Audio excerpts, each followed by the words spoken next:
السلام عليكم ورحمة الله تعالى وبركاته، أخواتي وحباباتي. كيراكم دايرين؟ إن شاء الله بخير وعلى خير. اليوم بغيت نشارك معكم وصفة الشوربة بطريقتي أنا اللي نحضرها. المهم نعرفوا كما دايما نقولها لكم، وصفات هادو تاع تقليدية، حريرة، شوربة، ما على باليش. كل الوصفات تختلف من بيت لبيت، ماشي من مدينة من بيت لبيت. يعني كاين اللي يديروا شي حوايج، كاين اللي لا. هادو هما المقادير اللي راهم مكتوبين في الشاشه اخواتي. انا هنا فقط داري ندير فيها الجزر، 2 حبات جزر او 2 حبات زروديه، حنا نقولوا لها كروطه في بلعباس. ما كانتش عندي، بصح ماشي مشكل. دائما نقولها لكم، الحريره والشوربه الحاجه الاساسيه فيها هي الطماطم والبصل. كي يكونوا الطماطم والبصل في الخضر، نهضر على الخضر. خلاص هنا درت البصل 2 حبيبات متوسطين، قطعوا تقطيع عشوائي. الفرق بين الشوربه والحريره انه الحريره نطحنوها بالرحايه تاع الخضره، اما الشوربه ما نطحنوش الخضره، الا غادي تجينا ثقيله. الشوربه نصفوا فقط الخضره، نصفوها في الكسكاس. غادي تشوفوا الطريقه كيفاش. بالنسبه للحم، الشوربه تجي بنينه بزاف بلحم الخروف الغنمي، لكن اذا ما كانش طبعا كما كاع العائلات الجزائريه المتوسطه، خطرات نديروها بالدجاج، خطرات بالغنمي، كل خطره كيفاش. عندي البطاطا 2 حبيبات بطاطا متوسطين فقط، وهذيك البطاطا راكم تشوفوا فيها من بعدها كي نصفوها البطاطا ما نرحوهاش كما قلت لكم الخضر. البطاطا هذيك هي وزروديه، حنا في دارنا ندخلوها في السلطه، يعني ما نرموهاش، ندخلوها في السلطه. الطماطم كثروا فيها الطماطم بزاف، اذا بغيتوا الشوربه تجيكم بنينه البصل والطماطم بزاف. هذه بالنسبه للخضر. كما قلت لكم هنا درت تقريبا 5 حبيبات متوسطين طماطم. هذه اللي راكم تشوفوا فيها قطعه قماش الفينه، حنا نقولوا لها في مدينه سيد بلعباس. علاش؟ باش ندير فيها دائما، ندير فيها الحمص، باش كي نصفي من بعدها الخضره تاعي ما نبقاش نحوس على الحمص حبه بحبه وياخذ لي وقت طويل وانا نلم فيه في الكسكاس باش نرجعه في لاصوص.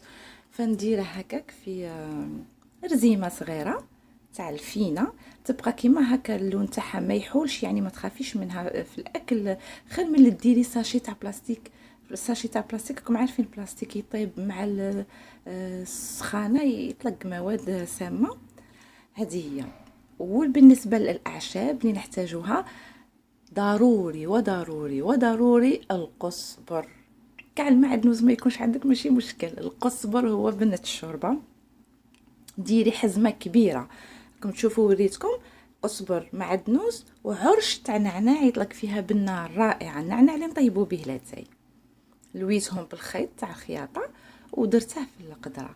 التوابل درت ملعقه صغيره تاع سكينجبير، ملعقه تقريبا كبيره تاع فلفله حمراء، ملون غذائي. اذا كان عندك زعفران طبعا احسن واحسن، ما كانش ملون هذا زعفران، حنا نقولوا له زعفران، ميم هذا نقولوا له زعفران عندنا. كميه قليله.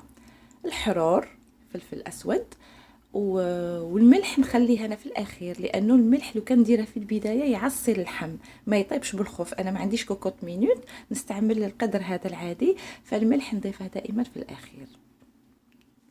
بالنسبه نديرو تاني كذلك ملعقه صغيره مملوءه مليح طماطم مصبره.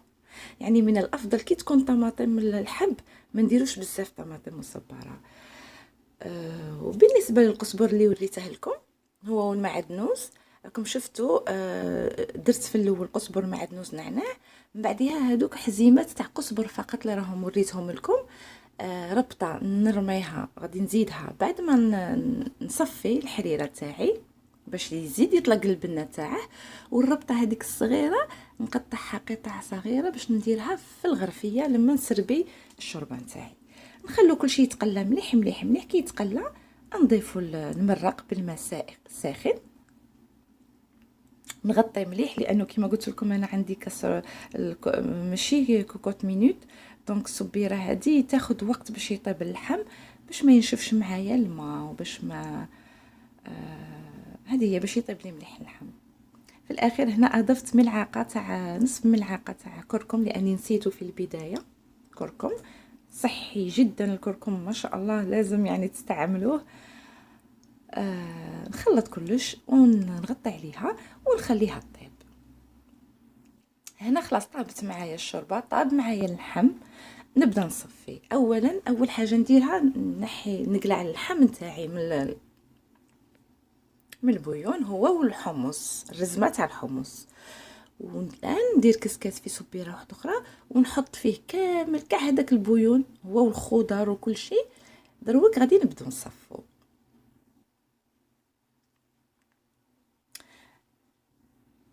غادي كاع هذاك البويون تاع الشوربه يطيح لتحتها، يعني نصفيه. وهذيك البطاطا نخليها على جهه كما قلت لكم، نقطعها ونضيفها للسلطه اللي غادي نحضروها باش ناكلوا معاها الشوربه، باش ما نرموا حتى حاجه. اللي بقى في الكسكاس هذاك راكم تشوفوا فيه ماشي غير هكاك نصفي فخلاص الماء يهود نرميه، لا، البنه كاع راهي في هذاك اللي راه في الكسكاس، هذاك البصله، طوماطيس، القزبر. فواش ندير كيما درت في بالك شفتوا معايا الفيديو تاع الكسكس، نعصر هذاك الشيء اللي راه في الكسكاس، نعصره مليح. يعني حذاري حذاري من في الشوربه والحريره ما نطحنوش القزبر والمعدنوس. لو كان نطحنوهم الحريره تجينا والشوربه يجونا تجي اللون كحل اسود. فنعصروهم فقط باليد، ولا بآلة تكون عندك تاع تمرسي بها البطاطا، ولا تعصريهم هكاك مليح باش كاع هذاك البويون اللي يكون فيهم والبنه تاع القزبر كل شيء طيح لتحتها في البويون اللي رانا مصفينه. طبعا مع اضافه الماء الساخن حتى نتحصلوا على المقدار اللي رانا باغيينه نتاع الماء. هنا هي رزيمه الحمص طاب ما شاء الله. انا الحمص كي نديره مشمخ ماشي طايب، ما نطيباش، نبيته في الليل نشمخه، والغدوه من داك نديره في ساشيات ونحطه في الكونجيلاتور. نهار اللي نحتاج نجبده ونرميه في البدايه باش يطيب مع الخضر تاعي. لما صفيت رميت زدت قد ربطه تاع قزبر، درت معها اللحم وخليتها تغلي. بعد ما غلات هنا اضفت 3 كمشات بوانيي، 3 كمشات نتاع الفيرميسيل. نخليها طيب فقط 3 دقائق مع التحريك باش ما خطر تهود لتحت الشوربه هذيك فيرميسيل. مع التحريك بعد 6 دقائق نطفوا عليها، غادي تزيد تكمل الطياب تاعها في درجه الحراره تاع الشوربه. وهي الشوربه تاعنا وجدت. تهلاو في رواحكم، ان شاء الله تكون عجبتكم، والسلام عليكم ورحمه الله تعالى وبركاته.